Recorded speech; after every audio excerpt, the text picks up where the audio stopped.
We got breaking news. Iran braces for a critical showdown with the United States. Keeping you informed and engaged, now more than ever. This is Sekulow. We want to hear from you. Share and post your comments or call 1-800-684-3110.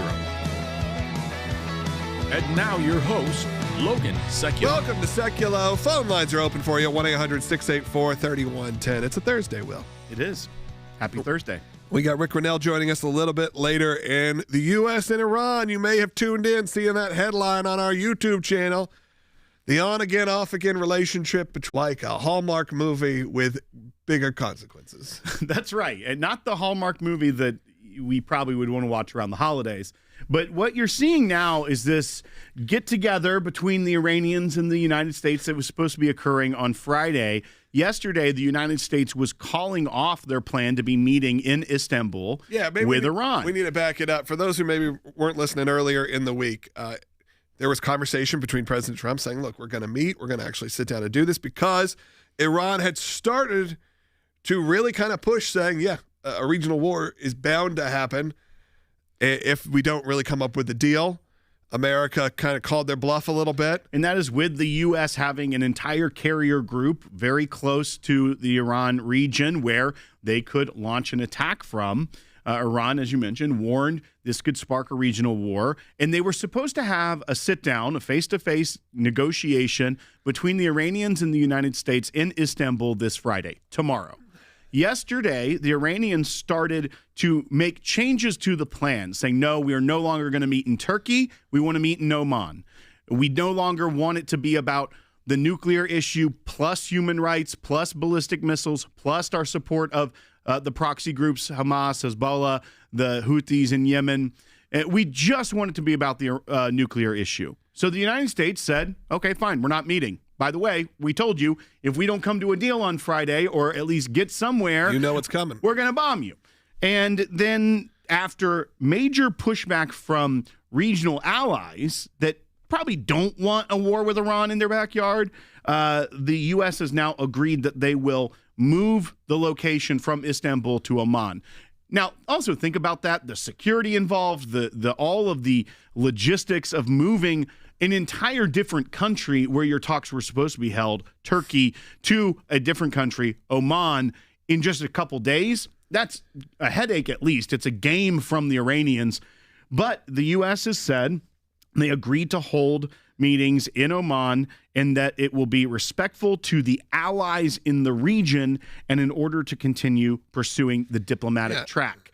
Now, what we don't know, what the agenda is going to look like.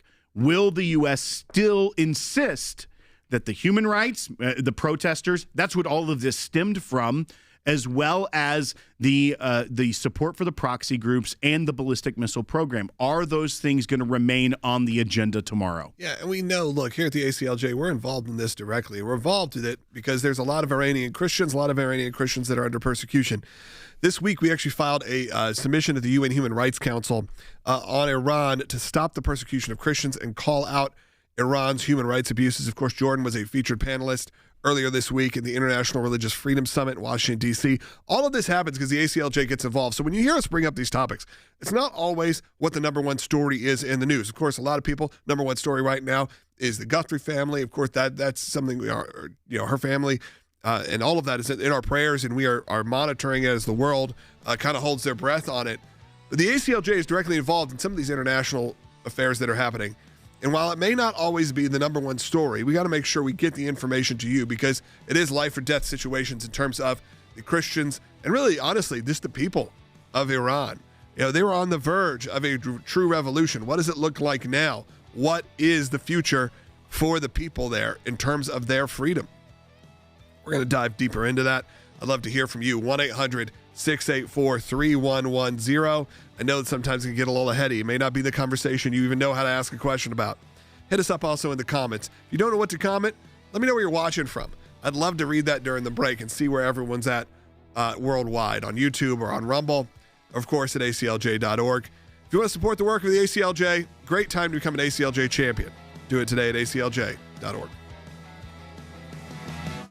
On-again, off-again nuclear talks between the U.S. and Iran are back on, scheduled for Friday. Several Arab and Muslim regional leaders urgently lobbied the Trump administration not to walk away from the planned talks. But the bad taste has been left in President Trump's mouth, especially after he learned of the regime's attempt to restart its nuclear program. Are they trying to restart the nuclear program? Well, I heard that they are, and if they do, and I let them know, if they do, we're going to send them right back and do their job again. So your understanding is they tried to restart it, and that's why you're threatening force? They tried to go back to the site. They weren't even able to get near it. There was total obliteration. But they were thinking about starting a new site in a different part of the country.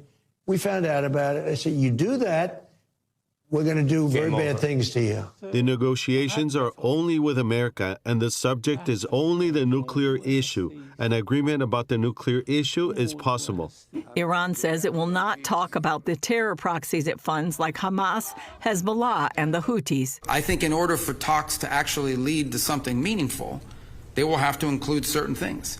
And that includes the range of their ballistic missiles. That includes their sponsorship of terrorist organizations across the region. That includes the nuclear program, and that includes the treatment of their own people. I think it's really a showdown in Oman where the president is going to communicate through Mr. Witkoff and Jared Kushner. You have one option, which is to leave and then let us destroy your missiles, because it's a dangerous, wounded beast, and they are acting completely crazy. If the Iranians want to meet, we're ready. They've expressed an interest in meeting and talking. If they change their mind, we're fine with that too. We'd prefer to meet and talk. I'm not sure you can reach a deal with these guys, but we're going to try to find out. We don't see there's any harm in trying to figure out there's something that can be done. This is a president that always prefers a peaceful outcome to any conflict or any challenge. Should the supreme leader in Iran be worried right now? I would say he should be very worried, yeah. He should be. I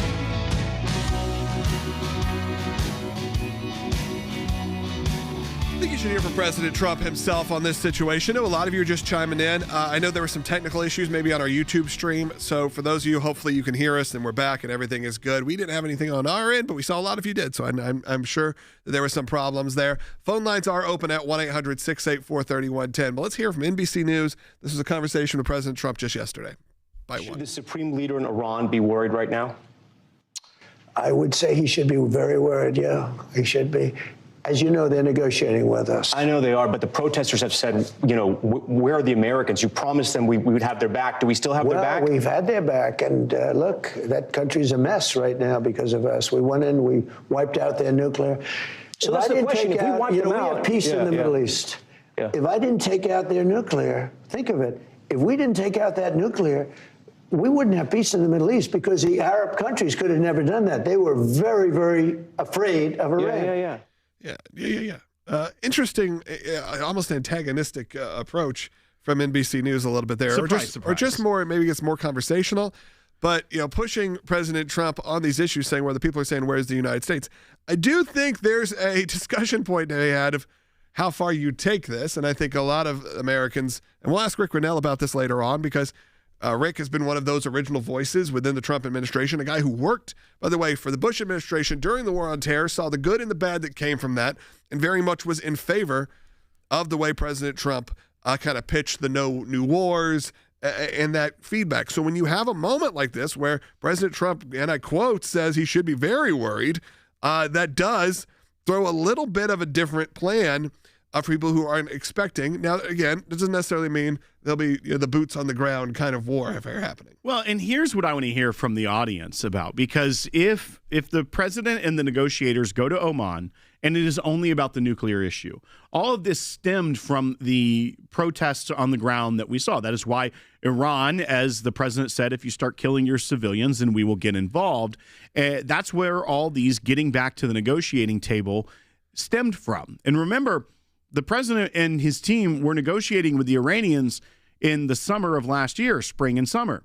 He gave them a 60-day deadline to actually come to a deal. The Iranians kept moving the goalpost, as they tend to do, to stall.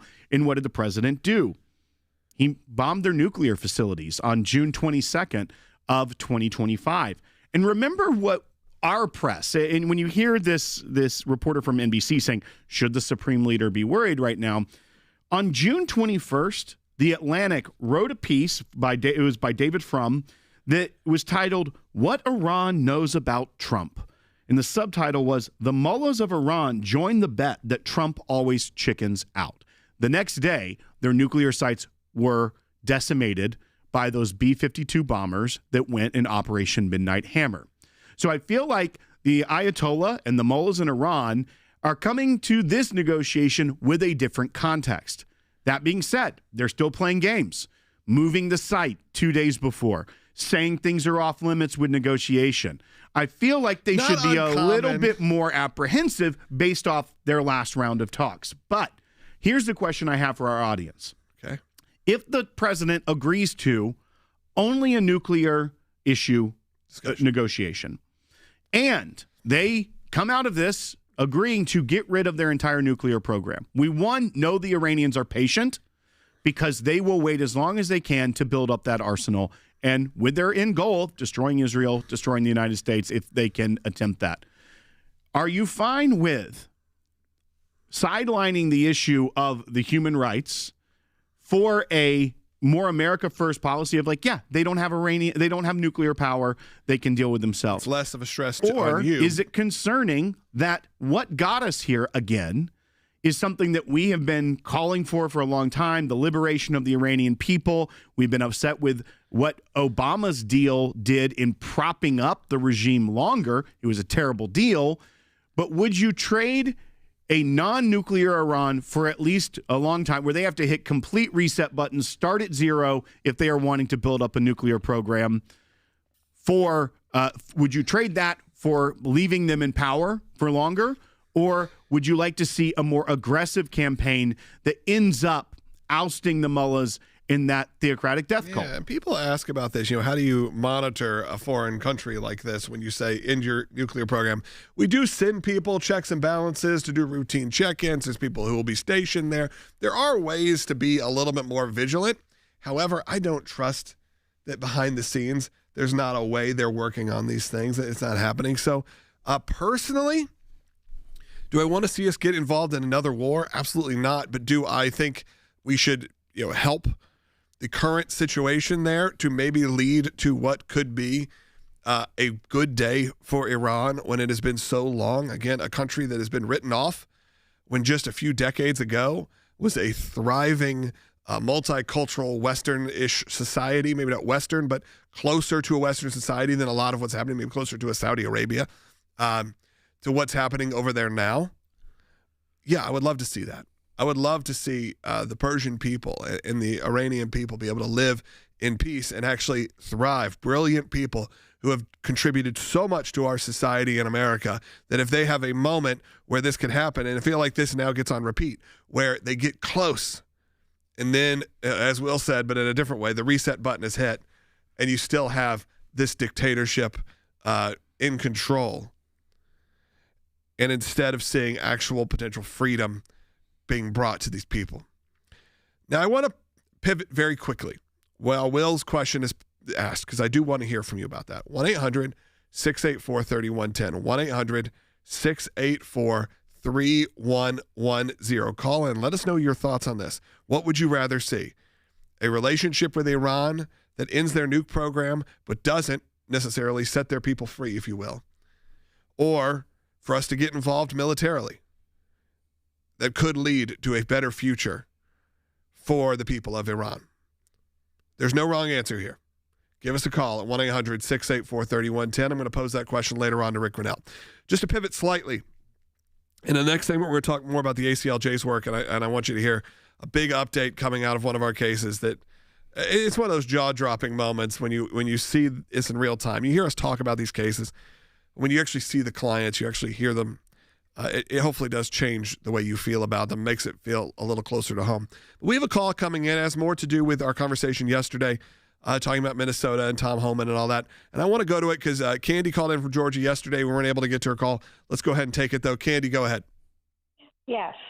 I like Tom Homan. I was taken aback at first when I saw that he was honored by President Obama, but that doesn't make him a bad person. He's doing a good job. And also Scott Bessent worked for George Soros, but he's doing a good job as well and maybe had a change of heart. I also like what Ann said. yesterday that the ice is not melting. But real briefly, about Iran today, I think that we should be involved militarily to free the people and get rid of the mullahs because they can't be trusted. And that's all I have to say. Well, in Candy, I think that based off what I'm seeing on YouTube and Rumble, and I see when you gave the phone number, Logan, the lines have lit up, which we will definitely get to. But to that point, a lot of people on Rumble and YouTube are agreeing with you, Candy. One comment said, if you take a murder weapon away from a murderer, they will find another weapon to use. That basically the Iranians and their bad activities, especially with their proxy groups, them being behind the planning and execution of October 7th, and what we see around the world, their attempts at assassination attempts on U.S. soil, having fatwas out against our president, against Mike Pompeo, who's on this broadcast multiple times a week. Their bad activity won't end just by containing their nuclear program. And even if President Trump can get the best deal ever where every single bit of nuclear material and nuclear infrastructure is taken out of their country, we know that just begins day one for them, and they will find a way to start again because that is their ambition. That is their goal. So any deal that is a great deal of taking away that nuclear threat is still a delay. It's still kicking the can down the road as long as that regime is in power.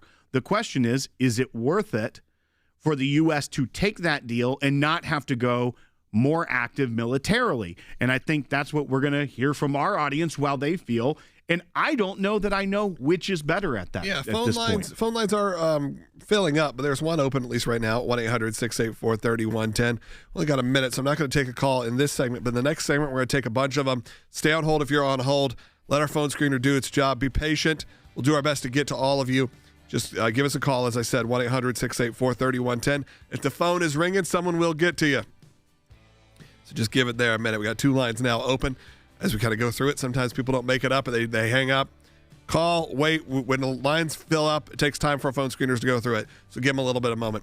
Hey, I'm going to encourage you, and what I'm hoping is you see the next segment when we talk about the work of the ACLJ a little bit more, and you see our clients firsthand.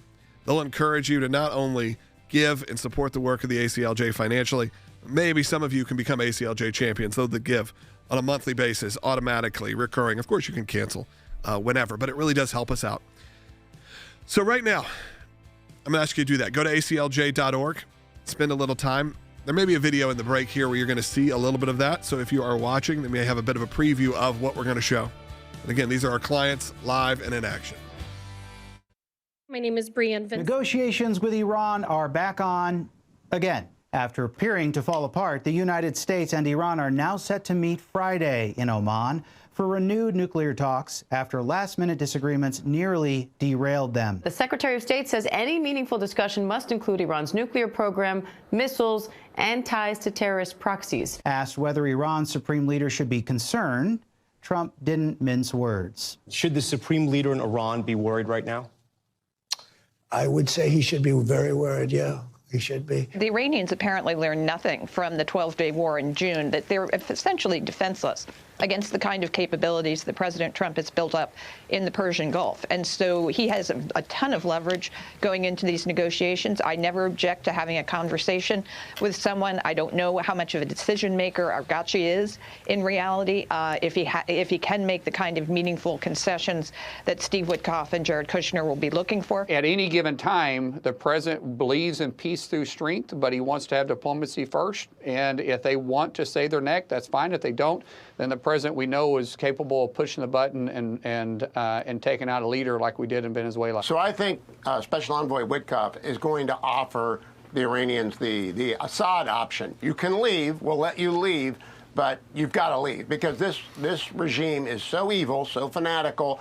President Trump knows exactly what he's doing. I can't count the number of times he said the JCPOA was the worst deal ever done. Been saying that for 10 years. I can't imagine he's going to enter into JCPOA 2.0. President Trump is not going to be eternally patient with the Iranians. I think President Trump is willing to have this meeting at the end of the week, but at the same time, you know, he has an armada sitting in the region ready to do whatever needs to be done to make sure that Iran does not ever possess.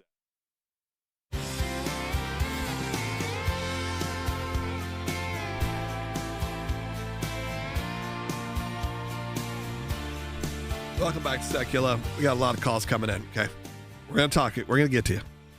And I think we should. But I do want you to know the ACLJ team is hard at work. When you hear about what I said, our participation even in the support of Iranian Christians. But that is our worldwide efforts. That's the European Center. That's the ACLJ. That's us at the UN. It's Jordan at the International Religious Freedom Summit. These are big picture, big ticket items, if you will. But just as important is the individual parent. Maybe in a state like Kansas, where you don't think there'd be a lot of persecution going on for people because of their beliefs, or you wouldn't believe that there's a lot of pushback and hostility. But we're not talking about anything normal. We're talking about the public school system. And, Will, a lot of people may remember this because we've been talking about it for the last few weeks. That's right. And it's shocking when you've heard us talk about it. And it was shocking when we heard about the case. This is where there was a Find Your Voice assignment for sixth graders, and individual students were told they could not put President Trump as a hero when they went up to write their heroes on the board, Charlie Kirk as a hero, even religious people. Post the attempt. So they tried. Right. The assignment starts. They go up to write their hero, write the hero, and then are reprimanded and told that can't be your hero. Then we told you how it got worse, how they said, don't tell your parents about this. They tried to handle it internally.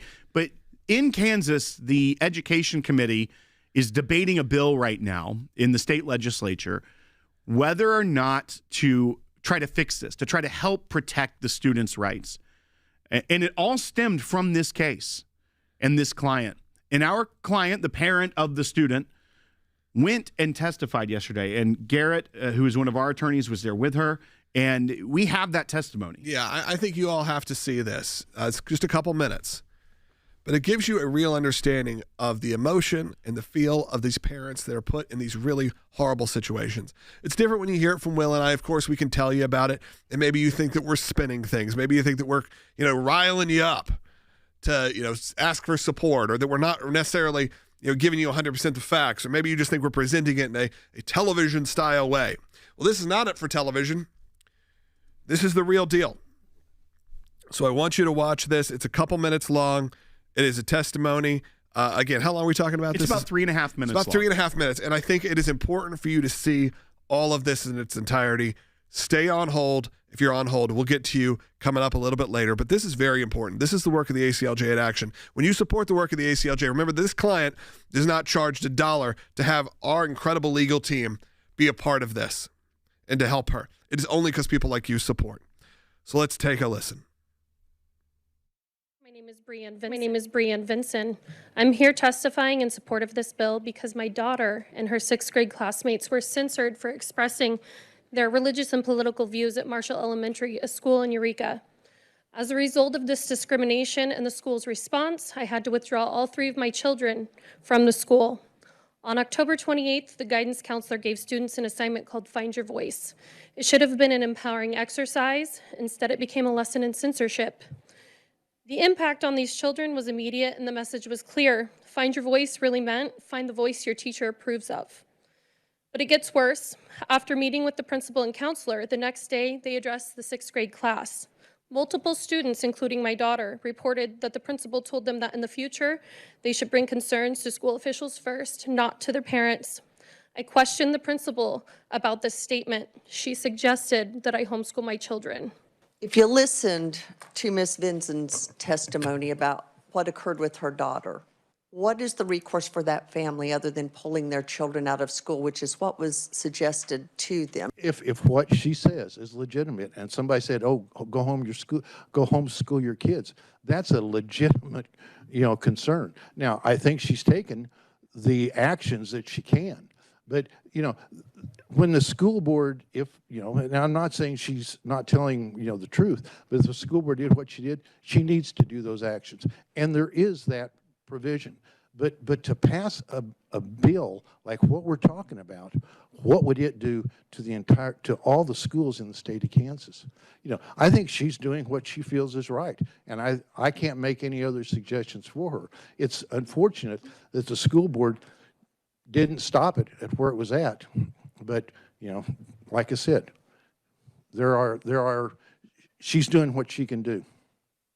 Look, that's sort of a highlight reel of what happened. We ran out of time to play the whole segment in full. When we get back in our second half hour, I'm going to play you the full testimony. You need to hear it in its entirety. So we had to cut it short a little bit for this segment, but no, when we get back, we will do it. I'm going to go ahead and listen. When you even hear just the moments there from that mother, you see some of the passion that's coming in here. Again, this is the real work of the ACLJ, the on-the-ground work our team is involved in, our legal team, where you have a parent who doesn't know what to do, who is told in the public school system, well, maybe your best bet is to homeschool your kids, as if that's a luxury that everyone can afford. Why? Simply because a kid wanted to state who their hero was. And look, they could have preemptively said, we're not talking about politics, we're not talking about religion, we don't want to ruffle any feathers here. And look, we probably would have said, you know what, if the kid went up there and did the same and still said those things, you know what, maybe this is not where the ACLJ gets involved. This was post. And of course, after, then they said, what to me is the most egregious part, next time, come talk to us before you talk to your parents. This is where the public school system gets out of control. And look, I would probably say the private school system does too. This is where academia and education gets out of control, where they think they can control the minds of your children more so than you even have the right to hear what's going on in their classroom. But the ACLJ team is hard at work to make sure this doesn't happen.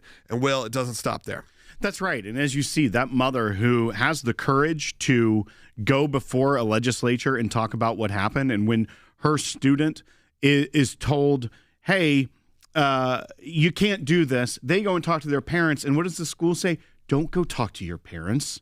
Talk to us first. The parents go forward, and then they say to them, listen, if you don't like this, how about you homeschool your kids? Which many people do because of situations just like this. And they're applauded for that, and we celebrate that. And the ACLJ has supported homeschool families where states have gone after them for decades. But here's the problem. Not everyone can do that.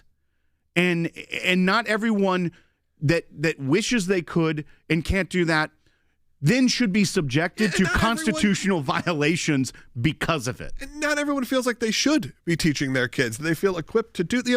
Homeschooling is not something that's just an option for everyone.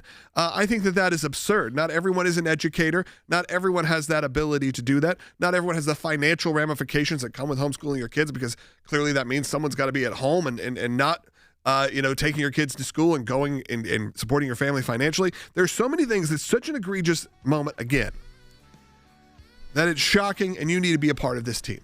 We got a second half hour coming up. It's available on ACLJ.org. It's available on YouTube, Rumble. We're live always 12 to 1 p.m. Eastern time. So make sure you're always getting the full show. When we get back, we're going to take some of your phone calls. Few people did drop off, so we do have some lines open at 1-800-684-3110. But I'm going to encourage you right now, whether you think the ACLJ's involvement in what's going on in Iran is what's important, of course it is, or maybe you think making sure the ACLJ team is available to that mother in Kansas who are told, if you don't like the way your public schools is treating their beliefs, go homeschool your kids. Get them out of here. We're not going to stand for that. Go to ACLJ.org today. Become an ACLJ champion. Back in less than a minute on ACLJ.org. However you get your podcast. Welcome to the all-new ACLJ app.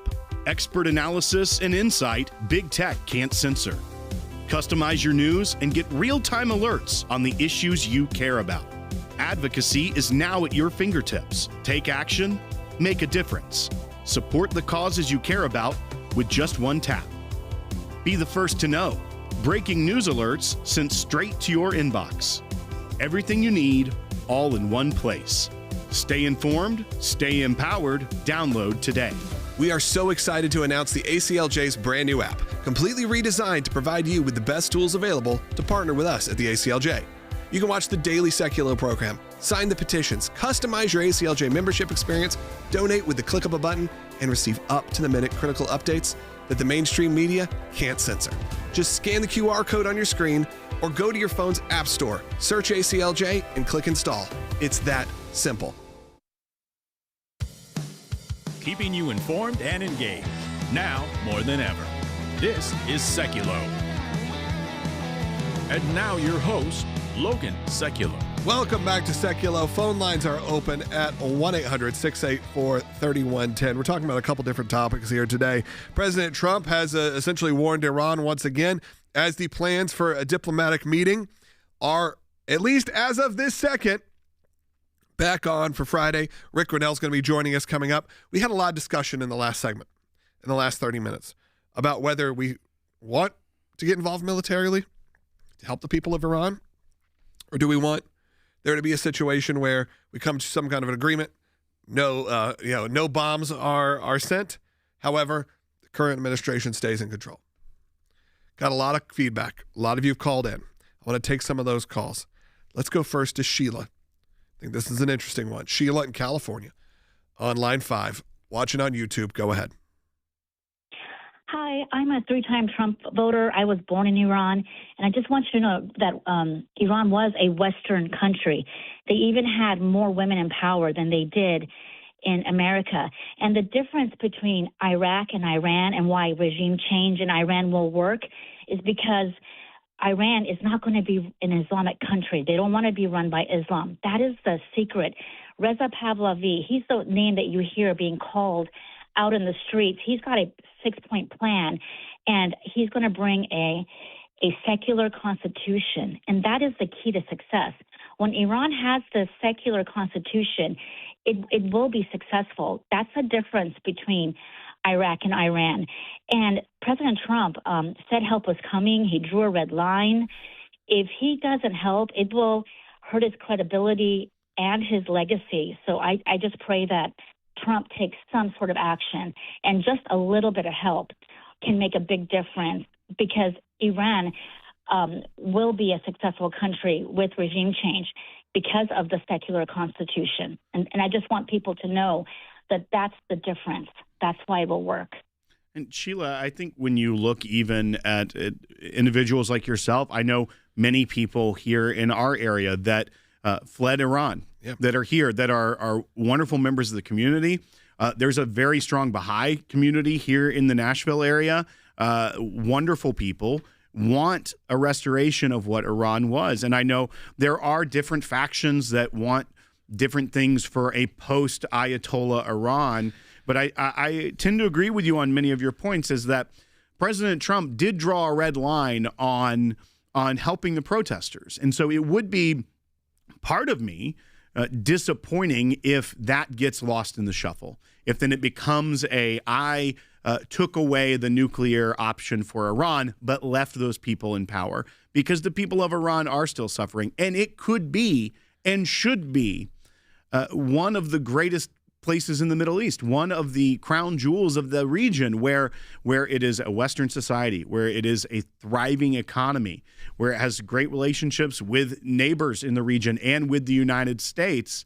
But because of what the mullahs and the Ayatollah and the original Ayatollah before him have brought upon that country, it has been driven into the ground. It's devastated economically. And whenever there is any sort of aid or sanctions relief, the mullahs and the Ayatollah do nothing to help their people. They only use that money to reinvest in terrorism and reinvest in the destruction of Israel and reinvest in the destruction of Western values. Yeah, look, we only have about 55 seconds here before we need to go to break. Rick Grinnell's going to be joining us. We're going to pose the question to him as well. Stay on hold if you're on hold. Paul, Mark, we actually cleared a bunch of lines. So if you want to call in, last segment of the show, we're going to take as many calls as we can as we'll pose that question. How do you want us to get involved? It's at 1-800-684-3110, 1-800-684-3110. Support the work of the ACLJ if you can. You heard If you watched the first half hour, you saw firsthand our clients in Kansas and their issues going on with their school system there. We'll play that even more so coming up in the final segment of the show if we have time. We'd love to hear from you. 1-800-684-3110. Check out ACLJ.org during the break, but we'll be back in just a moment. Look, if you aren't watching the show, it's a great way to really engage. One, you get comments, you can interact on our YouTube streams or on Rumble, be a part of the great community that's there each and every day on our YouTube channel. We'll be right back.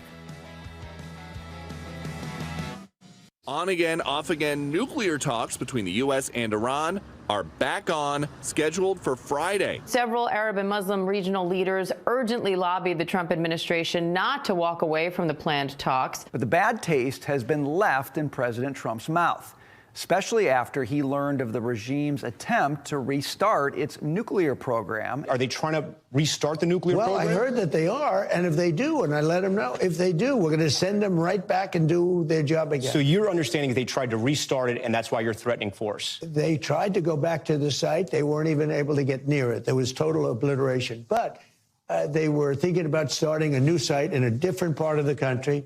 We found out about it. I said, you do that, we're going to do very bad things to you. The negotiations are only with America, and the subject is only the nuclear issue. An agreement about the nuclear issue is possible. Iran says it will not talk about the terror proxies it funds like Hamas, Hezbollah, and the Houthis. I think in order for talks to actually lead to something meaningful, they will have to include certain things.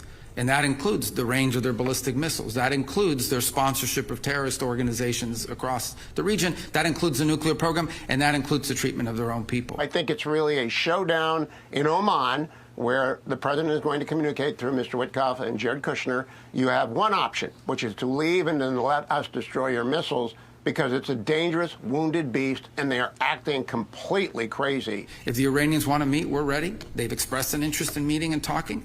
If they change their mind, we're fine with that too. We'd prefer to meet and talk. I'm not sure you can reach a deal with these guys, but we're going to try to find out. We don't see there's any harm in trying to figure out there's something that can be done. This is a president that always prefers a peaceful outcome to any conflict or any challenge. Should the supreme leader in Iran be worried right now? I would say he should be very worried, yeah. He should be.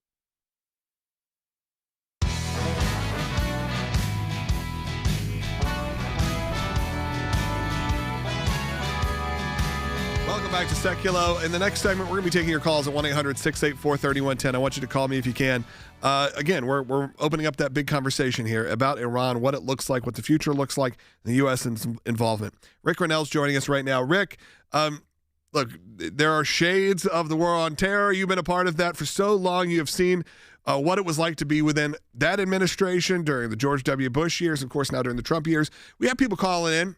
They feel both ways. Some people feel like, hey, we need to get involved militarily. We need to be supporting the people of Iran. That's where we need to go. We have other people calling in saying, look, the President Trump I voted for was more of the America First side, which was the let's get a deal done with Iran.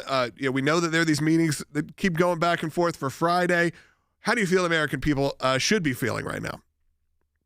Well, first of all, let me just say the obvious, which is I am an America First person. I am a diplomat. I don't want war. I feel like the diplomats are always the ones that are trying to find the solution, and we need to have diplomacy with muscle. Diplomacy isn't easy. If you want to avoid war, you better have diplomats who are very tough.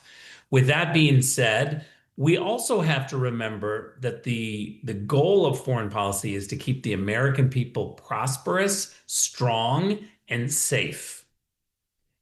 And so there are times where we have to make calculations to keep America safe.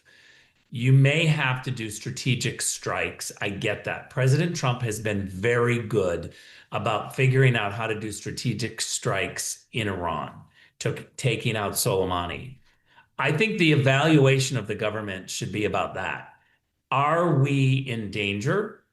And if we are in danger, we need to act sooner rather than later, and it needs to be precision driven. I know that's what President Trump views, his criteria and how he looks at the world. Iran has been a problem for a very long time. Remember, Joe Biden and Barack Obama gave the Iranian regime billions of dollars.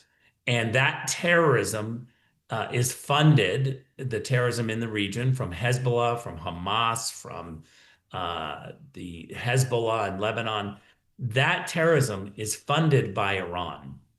And so we need to be very strategic about freezing that money, making sure that terrorism stops, and keeping Americans safe. We know that Iran has a motive to go after America, Americans, President Trump, any American that they can get their hands on. And so this is a dangerous regime with lots of money, and they are going to be a constant problem unless we figure out a way to deal with it.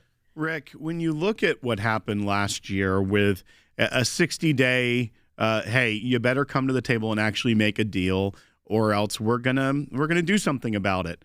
And then you had the famous David Frum article in The Atlantic on June 21st that said, what Iran knows about Trump, the mullahs of Iran joined the bet that Trump always chickens out. That aged so well that the next day we took out their nuclear sites with B-2 bombers.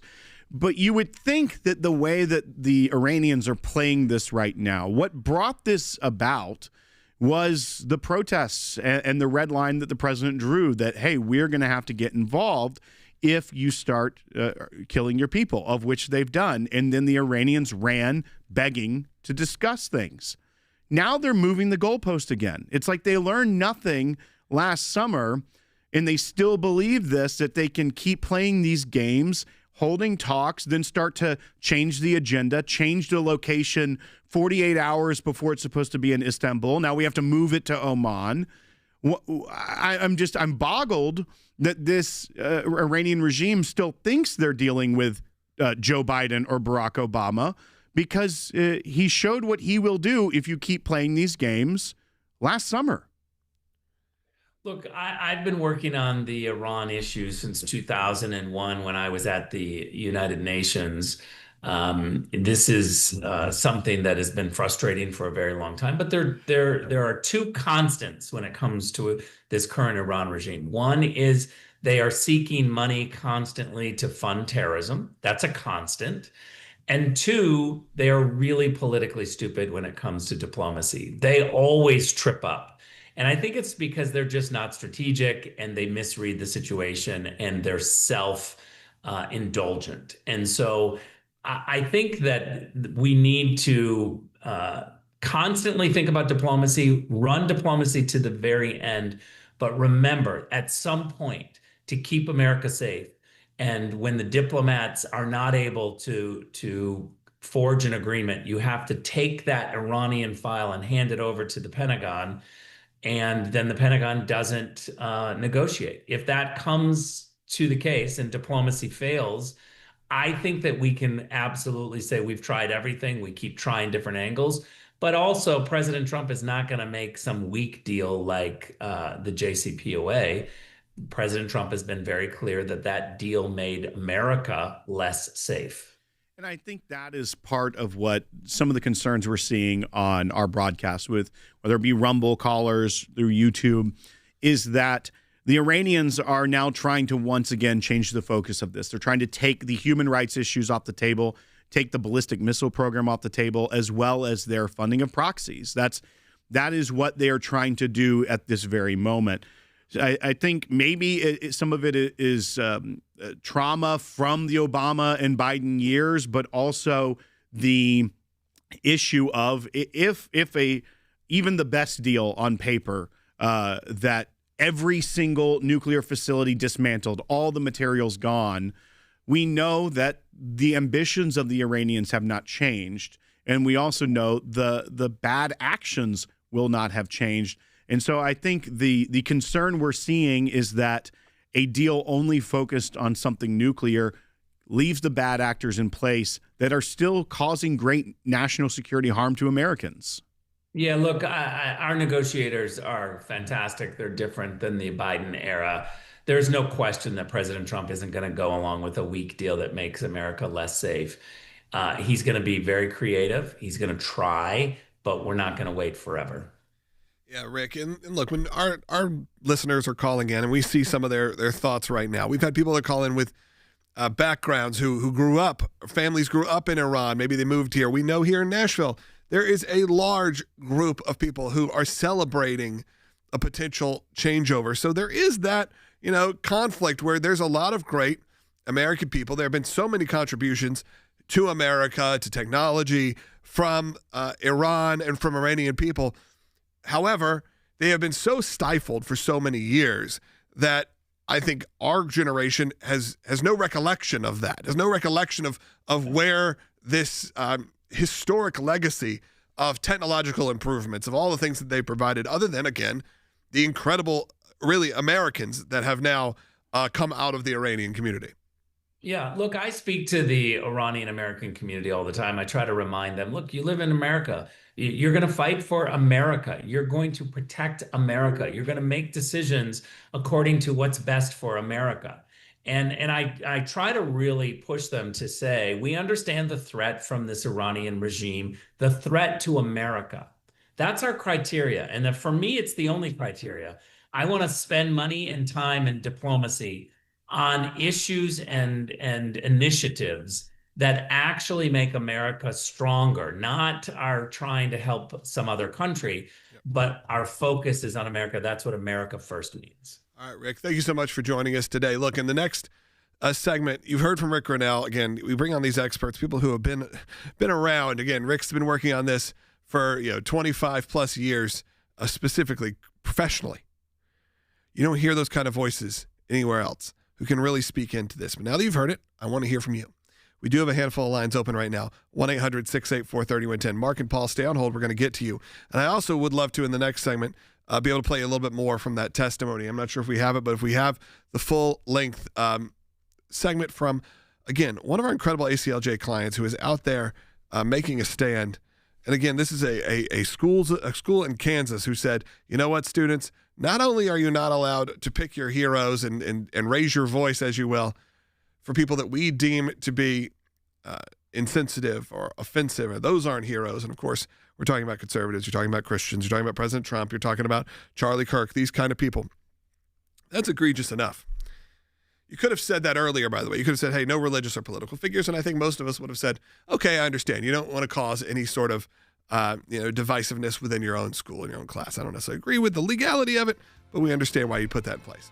No, they did that after the fact. And then they said when the kids had an issue with it, by the way, if you have an issue with this, don't go talk to your parents. Go talk to us. You are, quote unquote, not a direct quote. We are your parents here. When you enter the school, the administration is who your parental guidance should be coming from. We don't believe in that. We don't stand up for that. That's why the ACLJ team is hard at action right now. Once you go to aclj.org, support the work financially so people like this mother and these students don't have to have any sort of financial ramifications. Of course, because you donate, we're able to provide legal help for them at absolutely no cost.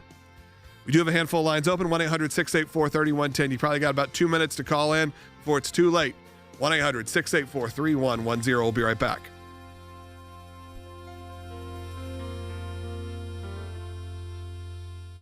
Cece, we have an exciting announcement, but maybe we need to back it up a little bit for people who maybe don't remember or need some refreshers of what was going on in Colorado just a few weeks ago. In Colorado, we had these pastors from several different churches that were simply doing what they believe is their biblical mandate of reaching out to the less fortunate and feeding them. And so they were at this picnic place, and they would feed the homeless every Tuesday. They did this for 4 years at the park with no problems. But then the city decides, and they literally said this, they're going to crack down on this ministry. And so they pass a law that prohibits and it bans reoccurring gatherings of groups of 5 or more, which at a park is absolutely ridiculous because that's exactly who you have coming to use the park, whether it's an exercise group that meets every Monday, a singles group that meets on Wednesday nights, whatever. The park is used for those things. But they were literally going to crack down on this particular Christian use of the park. And so they literally arrested 3 pastors for feeding the poor under this law. And we immediately jumped in and defended them. Right. And we filed a motion to dismiss immediately. And when the prosecutor had tried to delay, had some delay tactics, but on the day that they were to file their opposition to our motion to dismiss, the prosecutor dropped the charges against these pastors. They felt the pressure. They knew what was coming. We will continue to fight the law. And if we win on that, we win that for, again, not just our clients, but pastors and churches in that area that want to do the same kind of ministry.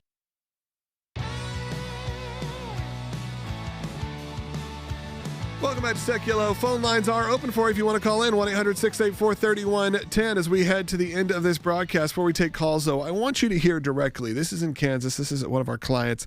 Again, her children were told in class 6th grade to essentially come up to the front, name your heroes, put them on a board. They picked people who, maybe are a bit controversial to the public school system. President Trump, Charlie Kirk. And with that, they were told, okay, forget we said that. It can't be anyone political or religious. The kids then took that back and told their parents what happened. Parents brought it to the school. They had conversations. Before you know it, the school is talking to the kids privately saying, next time, don't talk to your parents about this. Come to us first. When the parent was approached, they said, she said, what should I do about this situation? They said, maybe homeschool your kids. Maybe pull them out of school. You can figure that out, right? These are the real stories that are happening to our ACLJ clients around the country. And you can hear me say it. You can hear Will say it. You can hear some one of our attorneys say it. But it's not nearly as impactful than when you actually hear the client get to say it. So again, Will, set up what we're about to see. That's right. This is the parent who is our client, whose daughter was involved in this situation. And this is the parent being bold because it became a news story around the country, but specifically in Kansas, in the Kansas legislature. There are members that are elected there that said we have to make a law that gives reprieve for students. It gives an opportunity to fight back on the state level against these constitutional violations. And so this is in the Senate Education Committee in Kansas, where they are debating this bill that has been introduced and whether or not it will move forward and hopefully become a law there. And our client is testifying in favor of the passage of this bill. Let's go ahead and watch the full testimony. We will follow the same format as the previous hearing. We will begin with proponent testimony, 2 minutes each, save questions after all proponents have testified. And we will begin with Brianne Vincent, parent. Welcome to committee. Thank you. Chairwoman Erickson, Vice Chairman Thomas, Ranking Minority Member, and members of this honorable committee, my name is Brianne Vincent. I'm here testifying in support of this bill because my daughter and her 6th grade classmates were censored for expressing their religious and political views at Marshall Elementary, a school in Eureka. As a result of this discrimination and the school's response, I had to withdraw all 3 of my children from the school. On October 28th, the guidance counselor gave students an assignment called Find Your Voice. It should have been an empowering exercise. Instead, it became a lesson in censorship. The impact on these children was immediate, and the message was clear. Find your voice really meant find the voice your teacher approves of. But it gets worse. After meeting with the principal and counselor, the next day they addressed the 6th grade class. Multiple students, including my daughter, reported that the principal told them that in the future, they should bring concerns to school officials first, not to their parents. I questioned the principal about this statement. She suggested that I homeschool my children. When I requested that my children be excused from this guidance counselor's class, the school initially put them in detention during class, punishing them for my objection to unconstitutional conduct. When my daughter was sent to class anyway, despite my clear instruction otherwise, when my husband questioned them, he claimed it was a misunderstanding and that they would no longer accommodate us at all. I presented these concerns at a school board meeting in December. The board went into executive session. No public response, no corrective action, nothing changed. Due to the constitutional violations, I have filed federal discrimination complaints against the school with the Department of Justice and the Department of Education. This bill will protect future students' rights to express their political and religious viewpoints in the same manner as other students, while giving families legal recourse. This isn't a war on teachers. It's a call for accountability, transparency, and respect for families. This isn't about one counselor's bad day. I went to the principal, she defended it. I went to the school board, they ignored it. This is about a system that punishes students for their beliefs, that tells children to hide concerns from their parents, and that retaliates when families speak up. Ms. Vincent, I'm sorry, your time is expired. That is our ACLJ client directly. And again, our attorneys were out there with her. This is insane that you are hearing this coming from a school district in Kansas. Now, the ACLJ team, we don't just take it. We're taking it to court. We're going to make sure that this person's fully represented. Then, of course, if it has to go, it'll keep going and going and going. None of that happens, by the way. Do you think that this mother would want to take on the financial bills of a lawyer and a legal team? Or maybe even has, I don't know their personal background. But because it's within the scope of the ACLJ, our attorneys and our team jump into action. They fight the good fight, and they're out there with her, making sure she's represented at zero cost to her. This is also what's happening. You got to be very, very, have good conversations with your kids, your grandkids, whoever it may be, the children in your life, to make sure you understand what's going on inside the walls of their classroom. Because there are probably plenty of kids. There's all, don't tell your parents. And maybe they take that as someone who is giving them from a place of authority. We got to make sure that doesn't happen. This is not the way our school system is supposed to run. The public school system is not set up to be the judge and jury and the censor of your children and the censor of again, American citizens, your kids who are there. And then, of course, specifically are told, I mean, again, to me, the most ridiculous part is the don't tell your parents. But none of that happens because of people like you. It only happens. We only have a team there because people like you support the work financially at aclj.org. We got a couple calls coming in. I just wanted you to hear all that. I want to make sure we have time to get to them, though, because some have been on hold for a while. It's more about Iran. We're going to pivot back. Paul, calling in North Carolina. Paul, go ahead. Yeah, thank you. Pretty much, what y'all have just talked about earlier, and what that lady professed and what you subsequently mentioned is pretty much in line with what I was going to say. I did mention earlier, though, that with respect to moving the venue, that we're dealing with an honor shame culture when you're having negotiations with the vast majority of people from that region. So sometimes you have to give them a victory, so to speak. So I think that in that sense, saying, okay, you want to move the venue, that's great. We've given them their little victory. Now let's move forward and negotiate. But more importantly, these people, the leadership, at least the regime, they are not going to acquiesce. They're not going to go away. It doesn't matter, what we end up negotiating with them. They will sacrifice, if need be, hundreds of thousands of their citizens, because their end game is, at the end of the day, to unleash chaos. And, it's more of it's a spiritual belief that they have, that they want to cause chaos, confront Israel, confront us, and usher in, the next segment where the Imam would then come in, their global leader. Hey, Paul, I'm only cutting you off for time, and I hate that because you've been on hold for a long time. But I think I appreciate your comments, and I think you're right. I want to quickly, we only got a minute. Can we go to Mark really quick? Mark in Arizona. He's been on hold for a long time as well. It's okay if we don't have to play the music. Mark, go ahead. Hey, how you doing? 30 seconds. I'm sorry. Go ahead. I'm going to do it quick. I'm going to boil this down to what I really think is a crucial issue. President Trump got on TV or made a proclamation, keep fighting, help is coming. People went out in the street and died over that. Okay? They died. Lots of people. I mean, even Obama didn't do that. So, I mean, I don't see any other way, and I'd like to, if you've got an explanation for how he could wiggle out of this. Yeah, we only got 25 seconds, so I don't know if we can give you a full explanation, but a lot of people feel that way. That is partially the concern that I was expressing earlier, is that where this began, we haven't talked since we bombed them. This all began because of the protest, and I want to see what plays out, give some benefit of the doubt, but I mean, Mark, you're not wrong. Yep. All right, 5 seconds left. I'm just going to tell you, go to aclj.org today. Become a champion if you can.